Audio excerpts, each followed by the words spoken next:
Esselamu alaikum, poštovani gledaoci, srdačno vas pozdravljamo. Dobrodošli u novo izdanje emisije Put istine. Brak i porodica su ozbiljne institucije društva i važan segment ljudskog života.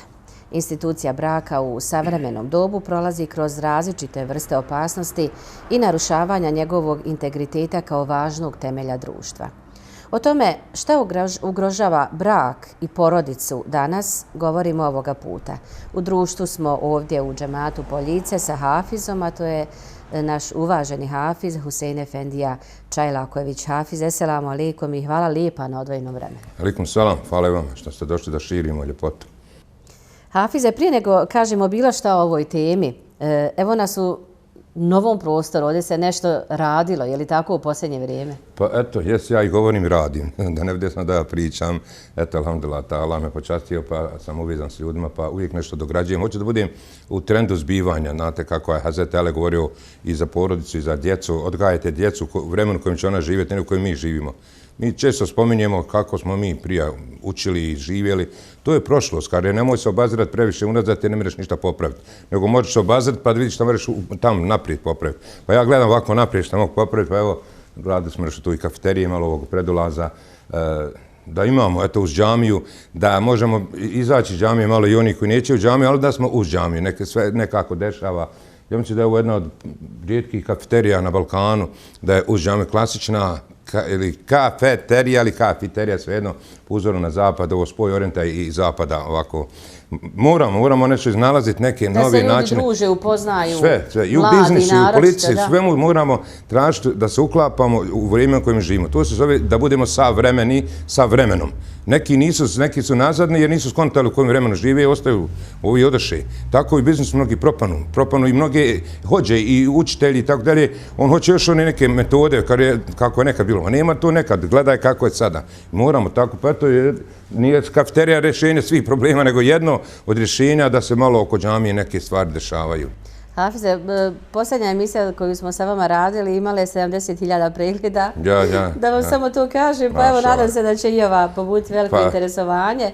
A neko će reći zašto opet pričamo o braku i porodici, a činjenica i statistika govore, Boga mi, nažalost, porazne podatke da je sve više razorenih brakova, razorenih porodica kod nas u Bosni i Hercegovini. Evo, dakle, sama ta činjenica govori koliko je važno govoriti o ovoj temi. Da kažemo, evo šta bi ja rekao ovako, da smo razmišljali kako ste mi javili da ćemo govoriti o ovome. Evo sad da reknemo u prošlosti što nije bilo razvoda braka, što sad ima, moje mišljenje, ne mora se niko sa mnom slagati, nisu ni prija momci se ženili što su bili svjesni te obaveze i da će on izdržavati porodicu, djecu, nego hojde da se oženi i da ne ostane neoženjen, jer bila je sramota ostati neoženjen. Kao što je bila sramota kad neko u vojsku ne ode, znači nije momak s mahanom. I cura do 25. ako se ne uda, ona je već problem u stvari, ona je već osjećala višak neki. I onda bi se ona udavala samo da se uda. I normalno nisu ti brakovi živjeli iz neke ljubavi, ali u onom vremenu je bilo sramota biti pušćenica. I otac bi reci, možeš mrtva doći, a ne živa. I onda brak je opstajao kao mi u Titovom vaktu u strahu. Niko nije smio državu sovati u Titovom vaktu. Mnogi bi je možda i tada sovali, nisu smili. I na zapadu su ljudi civilizovani zato što i zakon goni da budu civilizovani. A mi smo ovdje ovakvi kakvi smo što nemamo zakon, nije uređena država i tako dalje. Znači, u onom vremenu su brakovi opstajali, neću reći na silu, nego takvo je bilo okruženje, bilo je sramota i pušćenica, kad se rekne neko pušćenica, da Bog sačuva, to bilo nešto najlošije kad se spomeni, bježi od nje, tako bilo je to. A sad je ovo drugo vrijeme, sad govorimo što moramo sad smatrati u kom vremenu živimo, sad je ovo ovaka demokratija, ovaka sloboda kad više nemamo se čemu ni čuditi, više ništa nije sramota.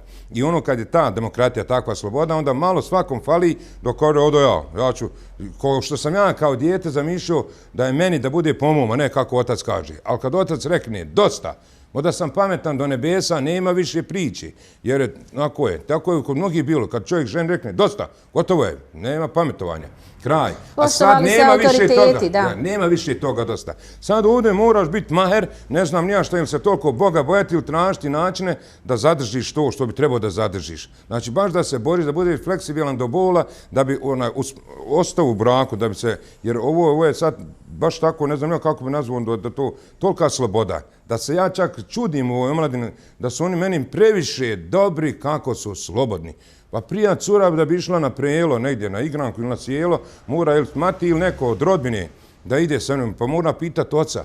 Može se ići na sjelo, pa vazdan se radi, mogu sutra na teferić. Sve je bilo pitanje, ko sad koga pita, kad dolazi da ga smije pitati, a gdje si to ti bio? Ni to se ne smije pitati. Tek se na kraju, kad se problem napravi, onda mene zovu ili zovu ustanove određene, šta je sa djetom ako je ošlo, recimo, u kocku, u drogu i tako dalje, odalo se, ili neće s roditeljima da živi, našlo neko pokvareno društvo, ali kad već dođe do zida. I tek se onda otac pojavljuje i to je greška, ali kod mene bila. Nisam se ni ja svom ocu ništa jado, nisam mu pričao svoje probleme, momačke one probleme. Kažu, tamo u Kuranu stoji da je Jusuf kao dijete ocu ispričao svoj san, nije mater, nego ocu. Ovo je otac kao simbol neke stabilnosti, čvrstine u porodici, tako dalje, i te jedne intime i blizine. Nemamo i te blizine, da mi se roditeljima obraćamo da sad, kad se neko zaljubi, pa da kaže, evo ja imam problem, ili da krenu oko kocke, nego kad tek se zaduži, kad postane veliki problem, daj spašavaj, a već ured potonu.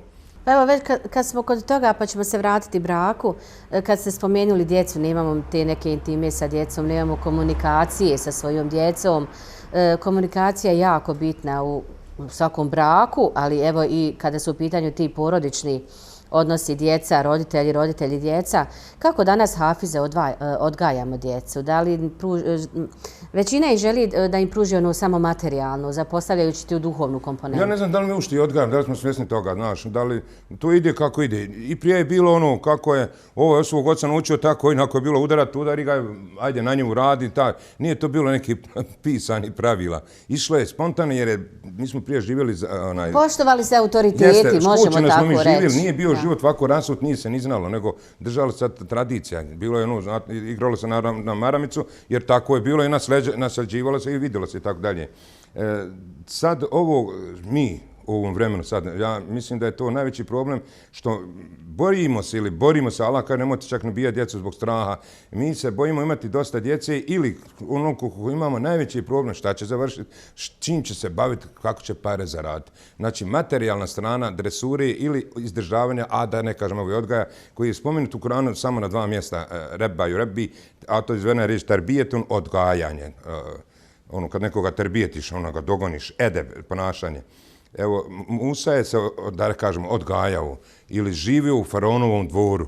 To je Allah tako htio da živi i kad je već postao punoljatan, napustio ga kad je udario onog čovjeka i onda. Ali onda mu faraon prigovara. Ovo je sad materialističko, kad ulažeš u dijete, pa da nešto završi, pa mu kaže, znaš ti šta sam ja u tebe uložio. Dok si sve to završio, koliko sam para na tebe potrošio, od sebe odvajao da ti nešto budeš, a vidiš šta mi kako mi vraćaš. I onda faraon kaže, elenu rabbike fina veliden velbite fina min umrike sinin. Pa zar nisi kari kod nas bio dugo godina? Zar te nismo mi kari odgajali? Prigovara mu faraon. A prigovorit će svaki onaj koji tako radi. Jer sve što je materijalno, to je interes. I na kraju će se vratiti, kako je se vratilo. Dolazi Musa a.s. i šta je radio? Znači, zaglavio je faraon i tako dalje. Znači, kona jedan kad je tamo se žalio jednom, na kuće, garaže, auta, kaže, vidi šta smo s djecom, sve im dali, da se iškoluju, sve, kad je sad nas napustili, neće ni da se jave, otišli. Kaže, a vidiš šta smo sve napravili. Pa onda mi ovaj reče, bilo im krivo. Kaže, vi što ste ulagali, to ste i dobili. Vi niste u djecu ulagali. Vi ste ulagali to eto da dobijete, eto imate kuće, eto vam garaže, eto vam auta. Nemate djece jer niste u djecu ulagali. Jedan je došao ovako u prodavnicu, ko mi sad zauzeti, žene rade, nemaju kad ni spremati, kod ko će ljudi heftično, mogu nešto pojeti kad mu žena spremi. Sve fast food, ašinica, restorani, čevabdžinice i tako dalje. Ovo, htio sam reći, zbog ovoga, da se ne zavarim, odgoja... Ja, dobro, ja vraćam se, nego... Hajde da krenem ovo duhovno. Nekad mi ode misao. Hoće jedan primjer da navedem, pa mi Allah, Mohamed, da se sjetim, jedna je čerka tako dobivala stalno posto maraka da ima za sebe, znaš. Sjetio sam se. I na kraju je ona vidjela da sam pare ima, nema roditelja. I objesila se i napisala im na papiru, ne treba vaše pare, treba vaša ljubav. A drugi su došli u jednu prodavnicu igračaka, kad imate neki igrački koji govore da nam djeca se obrazuju, da nam se treniraju, nemamo mi kad s njima i eto to radite. A ovaj je bio mudar prodavač, kaže, slušajte vi, kaže, ovdje se igračke prodaje, a ne roditelji. Znači, ne možemo roditelje prodati. I ono što nam Pinkenberg kroz svoj život govori, ovako bi ja rekao, odstao je bez oca da se dokaže da ga Bog odgaja. Ali je mati imala ulogu, znači i ona Halima što ga je dojela na selu, vidi, u onom vremenu, kad nije bilo ove havarije u Meki, on se na selu odgaja radi čistog arapskog jezika i čistog odgaja. I do 6. godine, on u 6. godini ostaje bez materi. To nam je poruka što je rekao jedan veliki pedagog, veliki učenjak, rekao je dajte mi dijete do 7. godine, da ga ja kvalifikujem, da ja od njega uradim šta ja hoću. Eto vam ga onda. Znači, vrlo je važna uloga majke do 7. godine. A onda neki liko hoće da ostane u njemu uklesano onaj blizina majke, ono što dijete osjeća prema majci. Ne prema igrački, nego prema majci. To ono osjeća čak u stomaku i kad se tek rodi, osjeća blizinu majke. Sad majke su izgubile svoju funkciju. Sve su više, najmanje majke. I ono što se Pinkenberg, da i ovo spomenem, o ženi u 25. Ja bih rekao, ovo je omladini sada. Ko profura 25. Iako je sad trendi u 40 ženite. Na 45. ona se udaje tek. Pa šta, gotovo žene više ne mogu više ni zatrudniti ured neke u toj godini. Ona se tek oko bejagi udaje. Nema od tog ništa. Ima neka pravila. Ako se Pinkenberg ženi u 25. ja bih rekao, ovo je omladini, ženi se do 25. A ako profuraš, on nek ti je Bog na pomoći.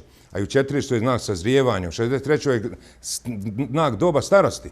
Znači, ti se treba ponašati kao star čovjek, nek izgledaš mlad. Nema potrebe pomlađivati lice, ti si od tebe 60 godina si prešao to, šta se sad imaš više šeitanit.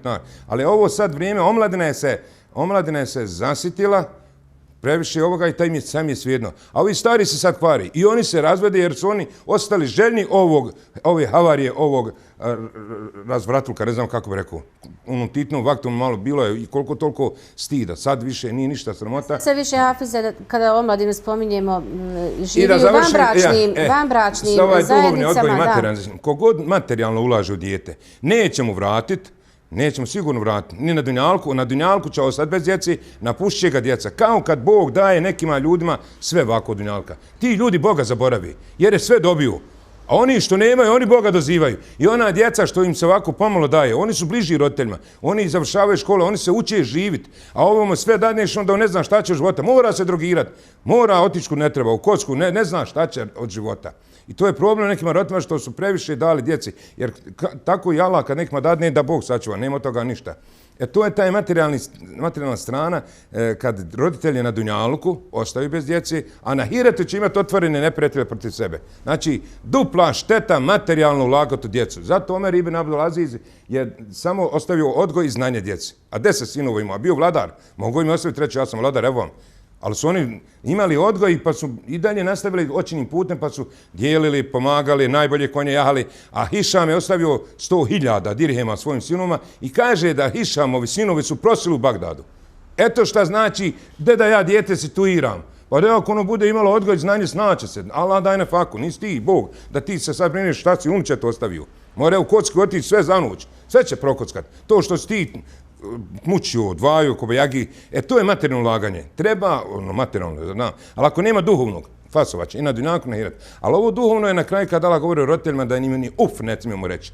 Kaže, spusti svoja krila poniznosti i govori, Rabbi irhamhuma kema rabajani sagira. Ovdje se spominje Rabba i Rabbi, ja Rabbi, pa daj, smiluj se njima, ja Rabbi irhamhuma kema rabajani sagira. Kao što su oni mene terbijetili, kad su oni mene odgajali, kad sam bio sagir, malan. Eto tako se ti njima smiluj, kako se majka smiluje svom djetu, jer jedinu mati na dunjalku daje bez rezultata. Mati samo djetu svom daje, ne traži da joj vrati. Ono je sve drugo interes.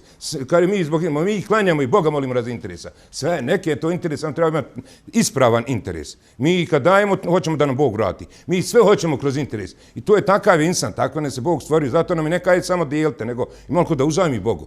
Jer zna Bog nas, zna kako nas je stvorio da smo popašni. Jer tako nas je stvorio da nismo popašni, ne mogli živjeti na ovom dunjalku. Ne bi niko htio raditi, sve bi ležalo, pomrlo. Znači, kad ulažemo u dijete, ako imamo ovu duhovnu dimenziju, ako ima odgoj i znanje i bude svjestan Allaha, on će ti na dunjalku činiti dovu i činit će ti dobro a na Hiretu imaće veliko brdo sevapa.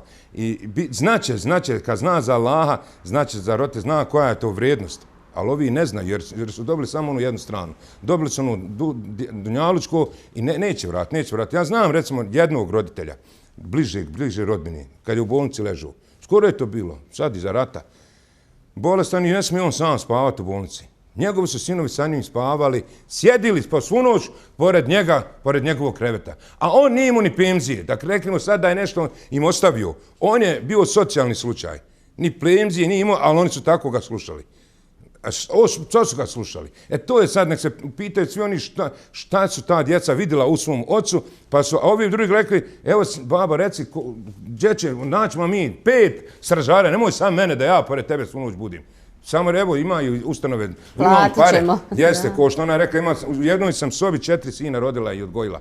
Sad oni 4 kuće imaju, nemaju ni jedne sobi za mene. Eto, to je materijalno. Nećeš dobiti ništa ako mu budeš samo materijalno davali. A mi se samo borimo, zato ne šalju u mekteb djecu. Mene je žao tih roditelja. Sve sekcije, svi treninzi su važniji od mekteba. Pa kako, neće ti vratiti, šta će se zinuo na dunjalog da ti dijete bude nešto? Pa otiće u kocku drogu, štaš više od njega? Ne radi mu mozak. Ja sam čuo jednu majku kad kaže svojim čerkama, kaže ovako, voljela bi vas mrtve okupati, vidjeti da znam da ste umrla, nek da uradite zinalog, da nešto me osramotite. Volim da umrijete i da mrtve vas vidim, nek taki. To majka kad bi rekla svojim čerkama, koliko god bi malo bilo Boga strah bi bilo majčini takve dovi. Da voli da je vidi mrtvu nego da uradi zinalog. Onda bi odzvanjala u glavi. Ne znaju moderne mame sad djeci ništa kazati. Ne znaju. Ostaje mati kad rekni. Ostaje do smrti ono u glavi što je mati kazala. Više to bi sad nek Bog da je rekao. Više se bojimo šta ako vidi mati rekla to. Ili otac i tako dalje. Ali ne znamo to kazati djeci šta. Kao da smo se izgubili i ovi roditelji se izgubili u ovom vremenu oko ove duhovnosti. Nije problem taj razvod braka, on dozvoljen, on je mrzak Allahu. Evo, žena je došla, ovo što bi ja rekao danas, žene su prija, i sad 70% žena ne voli ljudi, ali žive, ne znam što žive, čudala si, gotovo je. Nema reći ti, teško, ja sinoć s jednom razgovaram i razvedena, više put se udavala, kada imam jednog na srcu koji mi leži. Za koji bi se ona udala, koji se sviđa, koji se zaljubila u tim godinama. Ali kaže, neće on mene, on je našao drugu. Uvijek neko vidi drugu i tako sad, znači ovi što sad maštaju, da im kažem koliko će me ova virtualna opcija gledati, ovi koji sad kad su oženjeni i zagledao čovjek neku drugu i misli da bi bilo sa njom bolje, ili žena zagledala drugog, samo kad bi se brak razvrgnuo, tu nastao problem sa djecom i ta druga žena koju on zagledao, ona bi mogla zagledala trećeg, pa bi on za njom sad patio. A uvijek neko za nekim pati. Nema idealno da sad rekne ja nju volim, volit će na mene. Neće. Uvijek nekog više voli. I zato ima sabor, ima ono zbog čega se živi, da sam zna i da se uči ovo što bi ja preporučio, što ja radim i što svima savjetujem danas u ovom vremenu. Nema više ono da se nekoga stidi, da se nekoga boji, nego samo da Allaha moli da uči dovu za porodicu, da ti je draga tvoja žena, da ti omili kad pogledaš svoju ženu i žena čovjeka. Ja bih rekao tim ženama 70% što ne voli ljude, učite tu dovu da vam Bog omili ljude, da ti dragi ljudi, ne te uja fata kad ga vidiš. Ima žena kad gleda čovjeka, zor neki dolazi. Ali šta bi ona nije kriva, teško je, nije ljubav džubok da se naruči pjesma. Jedna je žena za vrijeme pejgambera tražila razvod braka. Iako u suštini muško je nosilac razvoda braka. Ali eto ona došla pejgamberu, imala hrabrost da kaže ja se hoću razvesti. Pa kaže što? Kaže ne volim čovjeka. Ne volim, nije me razloga, ne volim. Ja znam danas dosta takvi, još nije problem toliko internet što se danas mnogi preko interneta poznavaju. Veći je problem miješanja ljudi i žena, uživo pogled osvaja, uživo, ne preko interneta. Internet nije toliko problem. Problem je što se puno žene miješaju s ljudima, dolaze u dodir i zagledaju se. A pogled je šetanska strela. I nikad ti ne znaš kada će ti uzvratiti se ono i kada će to planuti i gotovo je. To je najveći problem uživo. Ali ova je žena rekla ovo, ne smijem živjeti sa njim jer neću biti prava žena. Bojim se da ne budem proklita. Ne mogu, kad ne volim čovjeka, teško biti dobra žena. Ljubav je osnov svega. Mora tebe i Boga biti strah, ali ako ga ne voliš. Ja imam mačku, vidim kuca se to na moje oči. Evo je ovdje, mačka. Ja nju ne merem smisli da joj polažim, samo što mi je Boga strah. Kad bi žene taj strah imala od Allaha, one bi bile dobre prema ljudima, ne ga ne voli, zato što je Boga strah, jer on ipak njezin čovjek. Ona je u nekoj vezi dok se ne razvede i tako dalje. Jer vidiš kako žena bila svjesna, voli biti razvedena nego da Bog odgovara, jer teško je čovjeka prihvatiti, mora ga odbijati. Meni jedan kolega kaže da ga žena 10.000 puta odbila u životu. 10.000 puta me kad je do sad odbila. Ona je znači non stop prokleta. Pa bilo bolje da se razvedi. Evo ja bih rekao, razvedi se radi Allaha, nemoj da budeš proklet. Što odbijaš čovjeka? Pusti ga, pa nek nije drago. To ti mora biti drago. Ne mere sve biti ono baš, nekad jedeš naš trebaš jest i piješ gorku tabletu da ti pomogne, a ne sviđa se. Tako dalje, znači ne mereš tu biti pametan šta je ta hemija, koliko je to sada, svi mi tražimo navodne te srodne duše. Ovi se zdrobiše i umrće tražiš te srodne duše, kroz život da nađe nekoga koga će on voliti. Onaj što je tražio savršeno, taman kad je našao, onda ona rekla ja tražim savršeno. Znači, nema tu nekog pravila, nego ima ovu bogobojaznost kada je ona rekao ćerko udaj se koliko se Boga boji. Ako te ne bude volio, neće biti nepravedan. Ako te bude volio, ne boj se. Kad žena čovjeka voli, ona svu njegovu familiju voli, ona sve voli. Nije uopšte problem sa njom živjeti, ali uvijek nekoga manje voli. I to je problem sa onim ko manje voli, šta će sa njim biti, koliko će se on suzdržati. Ja bih mu rekao nek uči dovu iz sure Furkan, u mojim knjigama sam skoro svima zapisao, dova za porodicu, da ti budu djeca i da ti djeca klanjaju, učim na seždi i dovu da djeca klanjaju, da ih ne gonim. To je vaša posljednja knjiga, koliko se sjećam, tako da. Moramo se sa u ovom vremenu s dovom služiti i da nam Allah dadne na srce tu ljubav prema porodici i da se osjećamo kao čobani, ne kao vlasnici ni svojih žena i svoje djece. To je malo problem, što mi vamo s drugom djecom smo učtivi, fini, mi sad svom djetetu, hajde donesi mi to i to, naređuješ jer ono je tvoje dijete, ko ti si vlasnik njega. A drugom djetu rekao, fino bi ga zamolio, bil mi otišao u prodavnicu nešto kupiti. A što ne bi i svom djetu tako kazao? Zato što mi mislimo da mi upravljamo, da smo mi gospodari, a nas je Pejgamber nazvao svih, kullukum ra'in va kullukum an ra'iyati, svi ste vi pastiri, čobani. I svi ćete biti pitani što čuvate, ne sam djecu. Ja sam čoban u ovom džematu svom ovdje. Najljepše je da se zovem, ja sam čoban, hođa u svom džematu. Bog će me pitati kako sam bio čoban. Neću ja biti odgovarati šta oni radi u svojim kućama, šta sam ja radio. I mi nismo svjesni, kaže, ja ti ženu naređujemo. Koji si ti faktor da ti žene naređuješ? Treba ženu zamoliti fino, hoćeš li to raditi? To je nisam dobra volja ako to će poslušati. Ne morate poslušati. Ne morate slušati. Nisi ti nju doveti ovdje, nije žena to da ti naređuješ. Evo, Hafize, već pričamo dakle o braku, o značaju braka u islamu, zna se stav islama po pitanju braka i porodice. Kako treba da izgleda taj jedan porodičan, harmoničan brak i jedan porodičan, harmoničan život? Dakle, kako treba da shvati svoju funkciju u životu? Žena je, evo, ako mogu reći, taj prag ili ona je njiva ili mi smo odjeća. Sad, to je najveća intima i veza. Znači, brak je veza. I zato je razvod na pucanje te veze. Znači, vjenčanje nije neki pobožan čin. Vjenčanje je samo da se objavi da smo mi u vezi. Kao kad kuću čovjek kupi, da se zna ko je kupio kuću. Čija je kuća. I sad kad se ja oženim, da se zna čija je žena. Sad, ta veza i ta intima je nešto bliže nego roditelji. Jer Allah kaže, oni su odjeća i vi ste njima odjeća. Znači, mi smo jedno uz drugo. Badukum ala bad. Jedno uz drugo. Ništa nije bliže nego čovjek ženi, žena čovjeku. Sad je problem to kad se ovi ašikuju ili zabavljaju ili kad je čovjek u braku zagleda drugu. Njemu šetom ljepšava da će sa njom biti ljepši. Znaš, kaže, svi su ljubavi pjesnici, a u braku filozofi. Brak je realnost, ljubav je mašta. I sad ljudi maštaju kako bi to bilo fino. Brak je realnost, vidiš ti čovjeka, recimo ide on u WC i pusti vjetar i tako da čak kažu, ako čovjek žena se ne ustručavaju da budem banalan, da pušte vjetar prema drugom, oni su još bliži. Znači, to je tolika blizina.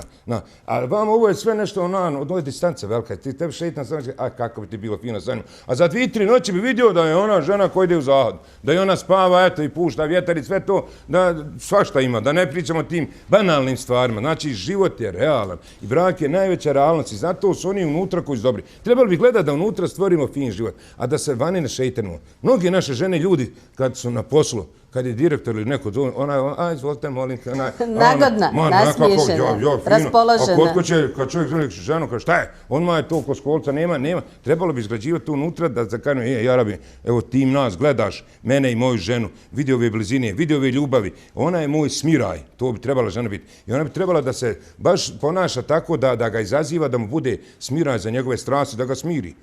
Čovjek mora raditi za više članova porodice, Allah mu dao. Znači, ali ako žena voli čovjeka, ona će to sve raditi. Kao što kad krene negdje na sastanak, dok se ne oženi, sve se crtaju i sređuju, što se ne sredi u kući svom čovjeku. Znači, nestalo je tog više dokazivanja. Znači, kad se čovjek žena uzmu, nema više da se može ti ugaćama hodati mere svakakav, loše obučen. Znači, mi se ne sređivamo ni svojim ženom i žene nama. Mi se svi zbog drugih sređivamo, a to je problem. A samo ona koja voli ili onaj koji voli, on će malo ipak ili ko se Allaha boji, a ja ne znam ko se danas puno Allaha boji. Ima, klanja se, ova omladina klanja sve to, ali nešto fali, valjda zbog ovoga svega u zraku, kad ti vidiš da je sve ovako poremećeno, navikneš na to, izgubi se osjećaj stida. Prije da žena na konju jahala da prođe pored ljudi, da prođe kroz sredinu ljude, ljudi sjede. Ili da ona sama sjedi među ljudima, primjer, to bilo, ne znam, mislim, takvo je bilo okruženje. Sad je nestalo svega toga. Sad je ovdje borba kako će se snaći ako je nestalo stida. Kad nestane stida, onda više nema pravila. Nema pravila. Onda ne znam ja, samo neki Bog na pomoći. Kako sad, evo, meni je, ja više nema male djece, ali sad da ima male djece, ja ne znam kako bi. Kako s malom djecom da te toliko zavoli, pa da ti bude odano, pa da kare, evo ja našla nešto tamo na internetu, već meni se neke javljaju, 9 godina, 13 godina kad neće da živi s roditeljima. Hoće neko da ide kući, ne znam ja. Nema želje da živi s njima, jer nije osjetila taj ambijent. Mi nemamo porodičnog ambijenta. Znači, trebamo stvoriti taj ambijent porodični unutar kuće. I to je ta intima, to je taj prag, evo što govorimo o pragu. Znači, nije čovjek prag, čovjek izlazi van praga, on ide napolje da donese unutra preko praga, da donese a žena je ta koja gleda šta će se uniti unutra, ko ulazi preko praga. I zato je prag Hamailija, na pragu se mora ograničiti, tu su džini, šejtani. Kažu, nemoj sjediti na pragu. Prije cura kad bi se udavala, ako stane na prag, kad nema odgoja, ništa nije naučila. Jer kao ne smije se na prag stati. Znači, taj prag je granica između javnog života i tajnog. Vama je unutra tajni život, što i samo trebaju znati oni i djeca, a vama je javni. I čovjek je više vama da pribavlja. Sad, ako prag je sumljiv, ako je ne valja prag, onda će ući preko tog praga i ko treba i ko ne treba. I tamo kad se unese, kako će se raspodijeliti dalje. Znači, žena je baš ta granica. Ona je granica kući, prag te kući. I ako je ona povjerljiva, poštena, uredna, ti što god doneseš ne sumnjaš, donosi i kad odeš znaš da neće preko tog praga preći neko ko ne treba prelaziti. Ali ako čovjek sumnja u taj prag, nema tu života, tu je ljubomora, tu su bolovi, tu raskida. Kad ti ženi odeš, pa neko mora ženu nazivati, krenuo sam kao evo idem kući. Da ne bi slučajno našao ko je prešao preko praga, a nije trebao neko, ne znam ja ko.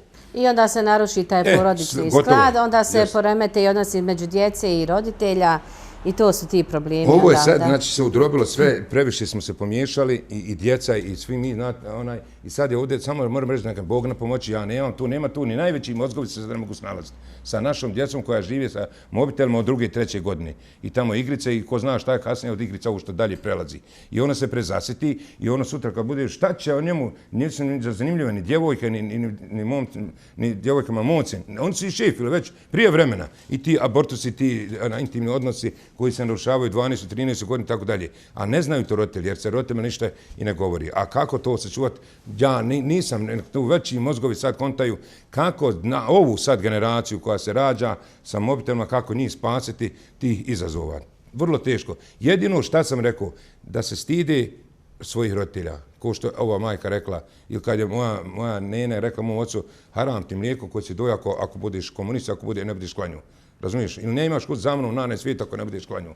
A ja bih rekao, to bar klanjaju, da klanjaju, pa i ovoj maloj djeci da malo mekteb dođu, da osjeti malo nešto toga ruhanijeta, nešto da nauči, da saznaju za Allaha, da je koliko toliko strah Boga. Ipak strah čuva i šumu, nije šumar svugdje, ali znam, more ga vidite. Znači, i strah od svega ovoga, evo jedan recimo se oženio čak iz Maroka, oženio se 3 godine, bio 4, razveden. Nije smio u zinalku da ne bi dobio moždani ili infarkt u zinalku, još obe bez dina.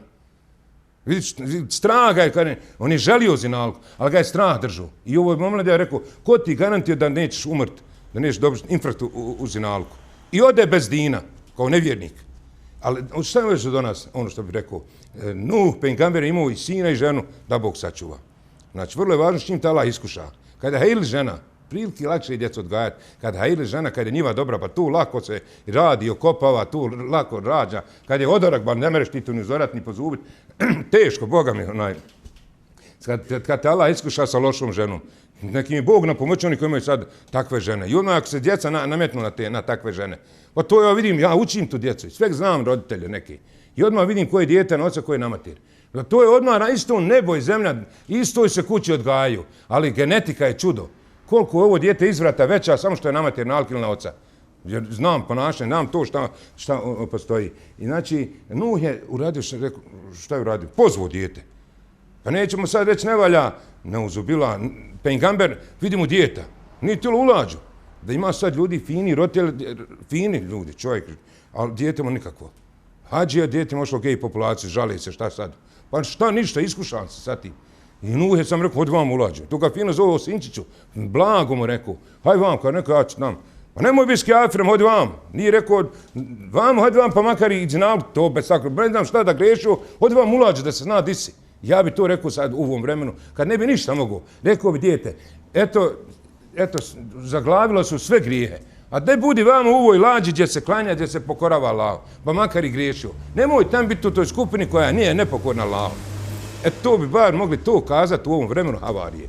Kao što je Nuh rekao, hodi vam u lađu, nije hodi vam klanja, hodi vam posti radi, hodi vam spašavaj se vam. Vam su vjernici, tam su nevjernici.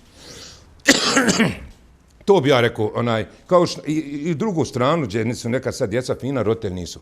Ibrahim je oca pozivao, imamo mi sve situacije. Pa opet mu fin rekao, kad je rekao, odbij Ibrahime, neće da čuje. On rekao opet kale salam alaikum. Opet rekao, babo, salam alaikum, neka na tebe spas. Ne, ovi sad će kazat, nemam ja s ocom ništa, on ne klanja, nije on vam uvjeri. Ne, ti ne mereš oca slušati u širku, da to, a vamo, taman da je nemusliman, da ne znam šta da radi. Ti imaš obaveze prema svojim roditeljima da im činiš dobro, ne da im budeš pokoran, a ljudi to brkaju neke ove nove opcije, kako razumiju vjeru. Znači, s roditeljima djeca mora biti fino, bez obzira nek su nemuslimani. Nek su najgore izvrate. Dijete mora biti fino da im služi. A kako je? Vasahibhuma fit dunja ma'rufa. Čini im dobro, budi uz njih. Čini im dobro na dunjalku, bez obzira što su loši. Znači, ovo je s jedne strane djeci poruka, morate biti fini prema roditeljima, taman kad bio on zinalčar, ne znam kakav pjano, lopov, eto, da je najgori selo, on je tvoj roditelj. A ti čini njemu dobro, a ti radi svoj on posao. Ne, ja neću s ocem ništa, on nekne. A i roditelj mi rekao, de ti uradi ono što je do tebe. Kaži ko što ova rekla, neću vam halalit i volim vam vidjeti mrtve, nego da radite to. Pa nek onda imadne petlju, pa nek to uradi. Mislit će, sigurno će misliti, ovo je moje mišljenje. Jer i ja, ono što meni moja mati ako je rekla nešto ili otac, to ostaje do čitavog života. Eto, nek znaju ti roditelji, kažu to svoje djeci. Ne bi te volio vidjeti u zinalku, u drogi, u kocki, volio bi te vidjeti mrtvog, jer umruo si, Allah te uzeo i gotovo. Ovako ćeš me ubiti prije vremena, ako more se prije vremena umrta ne mere, ali ubit ćeš mi sve moje ambicije, sve moje želje i ljepote života što si ošao tamo i zadužio i mene i svu familiju sa kockom i sa drogom, što ćeš čitav život patiti i biti to što jesi. Da, evo Hafiza, koliko još imamo vremena, možda da kažemo, mada ste djelimično već odgovorili na to pitanje, šta je to što danas, koji su to razlozi, šta biste vi naveli, evo vi ste dosta pisali o tome, govorite ljudima o tome, koji su najčešći razlozi koji dovode upravo do razorenih brakova, do razorenih porodica, razorenih bračnih, porodičnih odnosa. Evo, dakle, brak je cijelokupan, dakle, i djeca i roditelji, sve to uključuje, dakle, u jedno. Sve mora biti, da tako kažemo, u skladu, da bi to funkcionisalo onako kako treba. Oni koji su svjesni, recimo, sad čovjek ima 3, 4, 5 djece, nije bitno. I sad, recimo, neko je zglajzuo, da li se žena zagledala ili se čovjek zagledao i sad konta da se razvedu. I ako bi bili mlađi, sad tom novom ženom imaju djecu, ili oženi ženu koja ima svoju djecu, onda su to 3 djeca. Žena ima svoju djecu iz prvog braka, on ima svoju iz prvog braka i plus sad oni na novu brak formiraju, to su 3 djeca. To je havarija, to dolazi do ludnice, kako bi sad pravidan. Kako će maćeha gledat sad njegovu djecu i tako, kako će on gledat njezinu djecu. To je bila i tebi ljudi razmišljati o tome da nema od toga ništa, da će razoriti i da neće ni sad tom drugom biti sretan. Evo, jedna mi se javlja, ona je njemu druga, žena, on je valjda razveo se sa prvom, pa oženio nju, ko misli živi fino. Sad ona njega valjda voli, ona je kao baraba i to preko 70 godina, on traži 3. On našao 3, nije traži, našao. Nema kraja. On kad bi tu 3 ženu bi traži 4. Znači, trebali bi znati, znači, ti koji su oči tako. Nemoj se ženiti, idi zinalići pa ne odgovaraj Boga, nemoj vama remetiti brakove i tako dalje. Traži ono što sebi slično, to Allah kaže, prljavima. Ne idi vama među čisti. Nemoj prljati vam čistu ženu da je zavedeš pa kasnije opet dalje ideš. Znači, bit će uvijek toga, ovo je sloboda bilo i prija, samo sad je omogućeno, znači, lakše to, nije više sramota i tako dalje, i to bi meni bio savjet, da gledamo realno, život je realan, da se malo čovjek strpi. Svak nešto ima, pa manje voliš, pa više voliš, nebitno to. I da svako shvati svoju ulogu, ja bih tako rekla. Pa eto, da žena shvati ja svoju ulogu, ali šta ako ti sad to, nestaće toga što šeitan sladi haram. I to ovi mnogi misli da će mu biti ljepše to što on sad zagleda. Najviše je to problem. Ili nekad nije ni to problem, nije pitanje da je neko nekoga zagledao. Ne mogu se pronaći. Oba dvoje sirće, štali, ljute, oba dvoje uvijek se svađaju, nisu uopšte u pitanju nemoralni vam postupci, nego ne mogu, nisu se pronašli. Ali Allah prilike spaja, ja sam to gledao, 90%. Ako je čovjek ljut, žena je blaga. Ako je žena ljuta, nađe blagog čovjeka. Jer to Bog spariva. Brak je najveća sudbina. Najveća sudbina. I onda bi treba gledati tu sudbinu da poštimo koliko možemo. Da se u stvari ne griješimo, pa ako je i razvod braka, da ne radimo na najgori način. Dozvoljeno, ali ovo je sad trend. Ja vidim sad i vjernice, i oni klanjači, i oni se razvode. I to čak i stari ljudi se razvode. Znači, i njih je dofatio ovaj šejtanluk, tako da kažem. Osjeća se u zraku. Nestalo je pobožnosti. Teško ćeš sad vidjeti čovjeka, kad ga vidiš ženu, da te stid uzme. Da te nešto, onda osjećaš, vidi moralne ženi. Teško ćeš naći takvu ženu koja gleda, prida se, koja ima karakter, moral, stid ili nekoga vjernika. Sve nas je oprašilo. Ja se čudim da mi dobro funkcionišemo, kako će još teže biti. Nego šta je sad bolje, koliko moraš, čuva se i što kaže jedna osoba. Nemoj o tome pričati, o tim svim zarazama, jer šejtani tu još više pomažu. On to sladi, taj govor, kao ogovaranje. Kad se ogovara, svakom se sladi. Šejtan sladi nama ogovaranje. I priča o zinalku, priča o tuđim ženama, i priča o tuđim ljudima. Šejtan sladi i oni su tu prisutni s nama kad mi pričamo. Više brak nije zatvorena kutija kao nekada Hafize. Danas je sve transparentno, javno. Čitav svijet je globalno selo. Sve. Oni se idu na dno mora, idu na planina, pa šta sad za to brak, mogu nas snimati kako hoće, ali mi smo sami sebe razotkrili kroz Facebook i kroz sve. Mi smo se baš razotkrili kroz ovo sve snimanje i tako, ne sam Facebook, bilo kako I sad, teško je tu sad u otkrivenom nešto sakriti, nego jedino čuvaj sebe i što možeš sa sobom sačuvati. Jer Ali kaže, kuvam fosku vahlikom nara. Čuvajte sebe i svoju porodicu. Ono zašto ću ja biti pitan, sad ne znam da li smo mi svjesni, da li je majka svjesna kad razvaljuje porodicu, kad hoće da se uda za drugog čovjeka, da razara porodicu, da ostavlja djecu na milost i nemilost. Da li je svjesna svoje te uloge, ono što je Bog rekao, ti čuvaš. Znaš, kad neko rekao ti 100 ovaca, ti si čoban. Mi nismo svjesni da smo mi čobani. I ovo je samo emanet. Nema tu ko je šef, kakav šef. Kom je šef, nego ja sad ugovaram za ženu, ja sam dužan, meni je Bog povjerio ženu, ja nju čuvam, a ne da ja sam njoj šef. Kakav šef? Znači ja sam čoban svoje ženi, čuvam svoju ženu, ona je taj prag i čuvam svoju djecu. Allah će me pitati za tu djecu. Šta sam uradio? Ko je umario onaj kad se žalio, a ništa nije predzovu. Pa kaže, tebe treba izudarati, znači ti si kriv što se dovodi do toga. Ali ako sam ja uradio što je do mene, onda ono prepuštamo Allahu. Ali mi nismo ni uzorali, ni potorili, ni pozubila, biće ne mere se. Pa što lažeš da se ne mere, nisi ništa ni probu. To je problem što mi kažemo, evo ne mere se, ništa gotovo je. Može se koliko može. Najgore je sjediti ko mi Bošnjaci. Samo sjediti, vikat šta je ovo. Samo kritikujemo, niko ništa ne radi. Evo ja sam sad napravio kafanu ovdje. Nisam ja, s ljudima uradio. Evo ja nudim, ja sam uradio što je do mene. Evo nudim da hajde, ovdje ćemo, ako bude biti druženje, svaki 15 dana da se ovdje dolazi, da se sjedi, da se upoznaje. Evo da kažem, svi oni koji nisu oženjeni, razvedeni, usamljeni, razočarani, nek dođu ovdje, nek se ovdje pronađu. Svi oni koji nisu se pronašli, nek dođu kod mene da se pronađu. Imaju besplatne savjete. Pa eto, da budem ja neka kao sinkretizacija, neka veza, kao što tamo oni vezuju za zinaluk i za prodaju, za biznis, zato šta radi s ljudima i tako dalje. Evo ovdje na jedan dozvoljen način, na halal show, ovdje da se kod mene okupljaju i u Mektebu i ovdje u kafani, uz džamiju, da upoznaju neku, ne sam srodnu dušu, nego vjernicu, koja se Allaha boji, da ta vjernica koja kaže ne merem se udati, nema vjernika. Pa dođite ovdje kod mene, evo dođite na lice mjesta. Jedan me pita za jednu, znaš li, znam, rekao, pa šta kažeš, ništa, dođi i vidi je. Jer Pengamer rekao, idi i vidi je. Idi uživo. Šta da ti ja pričam, pa sutra kažeš, šta si ono sve pričao? Ono nije ni nakon nalik, dođi, vidiš, skontaj, ošveca i tako dalje. Eto, to će biti, ovo je jedan moj potez u ovom modernizmu, ovo druženje, što mnogi dođu, pitaju kako da se oženim, kako da nađem vjernicu ženu. Pa evo dođite ovdje kod mene, pa da se možda i svi oni, ne sam neoženjeni, neudati, pa i ovi, drugi, da druženje je najjača stvar sad u ovom vremenu, jer mi smo se previše zatvorili u se, emancipovali smo se u svojoj vlastitoj kući. Dijete danas dnevno sa roditeljem ne provede više od pol sata, ne provede više. Nema nimalo ni jedinja zajedničkog, nego u letu nešto, šta, hajde pojedi, bježi u školu ili oda na ulicu i tako dalje. Nema, pa daj bar se malo družimo oko džamiju, oko džamije. Je svako u svojoj sobi. Jeste tako, baš tako. Mi smo se i u kući podijelili. I kako tražite onda suživot? Kako tu pričate o drugima tamo u Bliskom istoku, mi u kući ne moramo zajedno. Da ne pričamo o komšiluku. I sve se meni po kućama više sjedinje, nema više spavanja, po kućama ni dolaženja. Evo ima džame. Evo ja iskačem, ja probijam led. Sad neko će reći šta to ti Hafize radiš? Pa evo vidio što vidio. Ono što rekao ja vidi što vidi. A dok neki iskontaju, možda će sutra mnogi to tako trebati raditi. Ali mora neko probiti led kada, evo ja, kao prije rata mene su djeca zamjenjivala u mihrabu. Kad niko nije mogao, prije rata u Titnom vaktu, mogao samo hođa jezan učiti klanjati. Nema drugi. Kaže, šta će mene usrani gača u prolazu mihrab? U mene su učenici klanjali i prije rata, kad niko nije. Ja sam probio led, evo i sad probijam led sa ovakvim načinom oko džamije, hoću malo nekih sadržaja da se nešto dešava. Pa ja ću kazati, evo ja sam radio što je do mene. Ja radim koliko mogu, a uspjeh zavisi od Allaha. Nek tako svako radi prema ženi, neka i žena prema čovjek bude taka. Nek rekne, evo ja, nek nije do mene, znaš.